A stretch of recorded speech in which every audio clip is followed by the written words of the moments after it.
Hey guys, it's Tash, and today we're going for another one of my top lists. Let's just get straight into it. I know that these videos aren't necessarily as popular as some, because I am a fashion channel and most people would probably subscribe for my fashion videos, but I'm obsessed with games. The last few, so like 23, 25, are ones that I wouldn't really play again, but I do like them, but I wouldn't play them a lot. 22 down to 13 are all filler games, where they're games that I'll just randomly be like, oh, I fancy playing that, and so I'll play it. And they're fillers for number 12 to number 1, which are my games that I love and that I play regularly. And when I say regularly, I don't really mean like once every month or every 2 months, but once or twice a year, which is regular for me, because I mean, let's say a game lasts about a month and I have quite a few, so eventually when it comes to the time of playing it again, it will be like a year later, which is how it has been going for my games lately. Let's get into it. So number 25, and then well, I knew this would be a problem with my life, damn it. This is number 25 because I did really enjoy this game. However, I didn't find it was one of those games where, like, normally I would start a game and I will finish it before I move on. Sometimes I might end up not playing the PlayStation for a while, but then I will continue with the same game. I started playing this in 2012 when I bought it around April, May time, I think, and I didn't complete it. I got to the arson parts, and then I continued it like a year later, because I played this before I got Red Dead Redemption, and so I probably finished this in like June last year, and so it took me a year to complete this game technically. While it is a really good game and I would like to maybe play it again in the future, it hasn't made my like top 10 where I will want to play them over and over again, but it is a good game and I do recommend it, and this was only £15 I got it for on Amazon. Number 24, Little Big Planet 2. Woo! I love Little Big Planet. But number 2, I was so excited about it. It was good, but it was like really hard compared to the first one, and it's just, I didn't feel the same about as the first one. I didn't find it as fun, and on the first one you have like these little weird things like in each like country you go to, and it's this certain person and they have their little speech bubbles on the right and they make a little funny noise. The characters in this one, they were actually moving around, like this guy here, that little thing, God, he did my head in. And oh, which one was did my head in the most? I think it was him actually. I just couldn't stand him. And there was this woman, and like I just really hated the characters, and I don't like it when I don't like the characters of the game. It really ruins it for me. They were really irritating. And I replayed this last year for the first time after I'd got it, and I don't think I completed it because it was just, I was like, you know what, no. The only thing I like about this game is I like how you can have the grappling hook and the like grab glove things, which you can throw things, and it is quite good because of the things you can do compared to the first game, but this really does my head in this game, so yeah. Number 24, like I said, one of the ones that I probably won't play, but now and then might think, oh, I'll play it again, it's been a while. Number 23 is Saints Row 2. Most of my games that I play are because of my brother, and so like he used to always play the PlayStation. Like I've played the PlayStation since I was a young kid. My dad had a PlayStation and he had loads of games on it, and I loved the games from just having them when I was a kid and growing up with them. And then we got a PS2 and we used to both play it, but then I went up to my brother's room and he got loads of his own games, and most of the games that I play nowadays are because he got them and I saw him playing them, played them myself and enjoyed them. And so I remember Saints Row 2, he got this game when it came out, he got it on his Xbox. I remember I bought it for my boyfriend at the time for his birthday, because I was like, you know, I was getting Saints Row 2, I didn't know what to get him.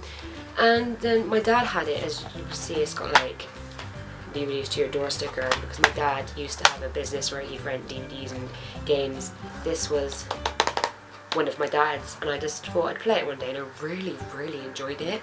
It was really good, but since the newer games came out, I played it again last April, and it kind of sucked. Compared to the third one, it was really annoying, and I was like, actually I don't really like this game as much anymore. Still like it, I still would play it again, like, because it's different, but it's just really annoying, and you've got to get respect in order to do the missions, and it's really hard to get respect. and it's just really frustrating. Number 22, I don't physically have it on me, but it's a PS1 game which I played as a child. Now, we lost all our PS1 games because my dad used to have a big van with all of his DVDs and games in, and it was broken into, and all of our stuff, well, not all of it, but most of our stuff was stolen, and it included all my favourite PS1 games, which I had to re-buy. I downloaded this game on my PlayStation from PlayStation Store, and it's Toy Story 2, and I'll put a little picture of it here. And it's a really good game. This, as I said, this is starting from my filler games now, and I never got time around to completing it as a kid because of course it was too hard for me at that age. But now I do complete it. It is a little bit of a pain in the ass, this game, but it is a good game. And there are times when you get really frustrated at it, but I just get on with it and eventually get there, and it's just really good. Like, if you love Toy Story, basically it's kind of like the film-ish. No, it's not really like the film actually. Kind of is. Like, it kind of goes through the stages. Like, it starts at Andy's house, and then it's basically like you're basically following Buzz as he tries to find Woody, and then of course it ends at the airport. And then another Disney favourite of mine, Monsters Inc. I love Monsters Inc. This is Monsters Inc. Scare Island, and this was one of the first games we got on our PS2. When my dad first bought the PS2, he had this game and Simpsons Road Rage, and I really love this game. Like, it's one of those like really quick, easy games, but I do enjoy playing it now and then. Number 20, The Sims. Now, this is my brother's game. A few of these games are my brother's, actually, the PS2 ones. I remember when he got this, 2003 it was. So I really loved this game. It's not as good anymore because the more Sims that come out, the better they are, and then you don't like the other ones. This one never had any cheat codes for like filling up their motives, which was really irritating, and their motives seem to go down so fast in this game, and it's just, I was playing it again last year and I felt like I couldn't do anything because I just felt like they had to go to work, and then when they'd come home, all their motives would be down, and it was just irritating. Whereas The Sims, like The Sims 3, I play it, and I don't use cheats. Like, it depends on whether I want them to have a big house. If I want them to have a big house, and yeah, like, and I do certain things to, like, and I fill their motives and stuff. Whereas most of the time I'll just play it from scratch and they have no money and I don't fill their motives. And it's really easy to keep their motives up, and it actually makes the game enjoyable because there's something to do. But this one is just irritating. But I do love it because it's kind of nostalgic back to the time when I first loved Sims 11 years ago. Now, this is another one of my dad's games that he bought for the business, and I just kind of nabbed all his PS2 games, and I love Spyro, so I nabbed this one. This is Spyro, A Hero's Tale. I don't think I ever really played it much, and then I decided to play it one day, and I actually really enjoyed it. Like, I'm kind of like one of those people that feels like Spyro's been ruined, but I really enjoyed this game. Like, I don't like Spyro Enter the Dragonfly, that kind of does my head in. But I do enjoy this one, and it can be really frustrating at times, but it is quite enjoyable. It's not really hard, but it's like not too easy, but it can be frustrating at times, it really can. But I have managed to collect most of the items that you can get within the game. Now, number 18 is really confusing because it's a game which has multiple games come out, and it has one a year, and so I've put them all together. So, Just Dance 1, Just Dance 2, Just Dance 3, Just Dance 4, and Just Dance 2014. I love these games. As I said, like, they're filler games. Like, really, I don't have a favourite out of all of them because I love loads of dances on each one, but I normally just play the one that comes out that year, and then when the new one comes out, I kind of forget the others. Especially the Wii ones, because I can't be arsed to put my Wii on anymore. Whereas the Kinect ones are a lot easier to set up and play because my Wii remotes are always dead, and it's really annoying. And I like the fact that I have the freedom to just dance without having a Wii remote in my hand, you know? It's really nice. But I do love these games, they're really fun, and I don't ever really have much chance to play them with other people, but we had quite a few parties and had my family over last year, and so I was playing Just Dance 2014 and Just Dance 4 on my Kinect with my cousins, and it was really fun. It's just really fun games, and keeps you fit, keeps you moving, and I love dancing, and I just love the routines of some of the songs. Number 17 is this little gem. I remember when I was really excited for this to come out. As you can see, of course, when I loved Sims, I had to get every single Sims game that come out. This one's cool because you don't like, it's not like a normal Sims where you will, of course, get them, you make a family, give them a house and all that. You just make one or more Sims and they're on a boat and they have all pictures taken, and then the next thing you know they've crashed and they're on an island. And you normally have a main character if you have more than one, and then you'll eventually find your other characters. I did try that, but I didn't complete it when I had like 3 characters. I like having one. It's kind of nicer, and it kind of, there's something about like the fact that they're lonely on the island that is kind of makes it more fun to play. I remember the first time I played it I got really stuck and I had to use cheats, but then the second time I actually managed to do it without cheats. I think the only, actually no I did, I used motive cheats. That was it. I didn't use cheats to get the items, I actually worked for them and found them.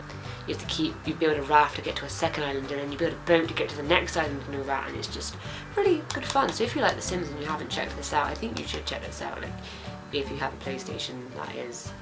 It is on other consoles like the DS and stuff, but you know. And then where that game came from, The Sims 2. I like how The Sims 2 is different to the other Sims. You can actually control your character like any other game, where you, rather than like clicking on things and making them do it, you actually control them where they walk, and then when you get close to something you press X and it opens up the menu. And it's just like a really different style to all the other Sims games, and I really like that. Things you can do on it are quite fun, like all the different items you can buy. But it's not as good as on the computer, I imagine, because you can't get kids on this game. But I like doing the story mission, like the mission thing, where you have goals to do and you go to you have a character that has to go to different places and stay with different people as they progress in their career and do loads of different goals and stuff. Then there's this one, The Sims Busting Out. I love The Sims Busting Out. This is like one of my favourites, like is my favourite of the older Sims. It's like the first one, but a bit more modern-ish. Like the Sims look a lot better, like with their faces and stuff, if you look. And it's kind of, they have better clothes and stuff on this one. And you have cars and stuff, you can't actually go in them and drive anywhere. When you make families and just like have a normal family, that's okay, like you can get kind of really cool stuff for the rooms and stuff.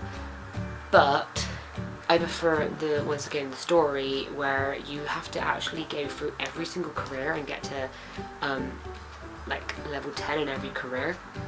And you have to go to different places once again, and certain places have certain jobs, and so you like the goals in certain places will be like reach level 6 of this career, reach level like 7 of this career, and you have to move all around in order to be able to get that promotion. If you're in the wrong place, you will not be able to get your promotion.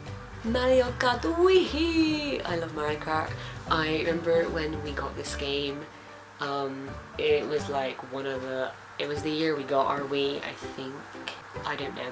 But I love it. Like, it's just so much fun, and I haven't played it in ages, but it is really fun, and I love Baby Mario, and I love playing it online with random people, playing it with your friends, or playing it alone. It's just so much fun, and I used to spend hours playing this game, like literally so much time playing this game. And it's just so like so much fun. Like seriously, if you have a Wii and you do not have this game, you are missing out, because this is the best game you can get on the Wii. Like, well, and Just Dance as well. But seriously, this is just an amazing game, and you need to get it. It's just brilliant. And the steering wheel as well. I have a pink one. This one is a joint number 13 because to be honest, it is the same game pretty much. It's Sims 2. I was about to say it's Sims 2 3. It's Sims 3, and Sims 3 came out October 2010, the same time I got my job at Maslan, and I loved it. And the only thing is this one's got a lot of bugs. Like, there's a lot of problems with it. After 14 weeks with one family, the game will not save. And I got stuck at a family that I had for 14 weeks and the game will not save, and I was really annoyed about it.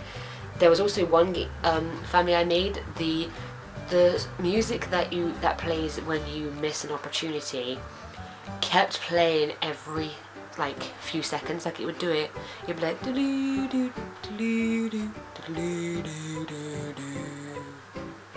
Then it would pause, and then it would do it again, and it was really irritating. I ended up having to mute the sound to the game. That really annoyed me. So when this one came out a year later in October 2011, I was glad, because it hasn't got as many bugs as the first one. And I originally planned to like just go on to like alternate between the two when I wanted to make a family, because they have, of course, they're set in different towns, and so there's different houses, so you get a bit of a variety of the places. But this one kind of annoys me now, so I stick to Sims 3 Pets, because I don't really get pets much, because pets do my head in, but at least there's the option. And then there's also neighbours' pets and stuff. But this one has like this what's it called? You can sign up to be to do like, I can't remember what it's called now. You got to sign up to do like mystery things, and you can do different like mysteries. And but one of them you need a cat, one of them you need a dog, and then there's another like one or two which you can do. You don't need a pet for, because the dog does one, the cat does another, and then the others that Sims do. But they're quite fun, because you got to like solve all these mysteries and stuff. So it like adds something to the game. And something which, according to my friend, I don't think you get karma points on the computer, and you get karma points on this where you can spend them on things like, I normally spend it on like giant jackpot, which gives your Sims like a lot of money. Sometimes it might not be as much, other times it can be like a great big jackpot of money, and I tend to use that karma power for when I don't use cheats, and so that I can give my Sims, like upgrade my Sims to better houses and stuff like that.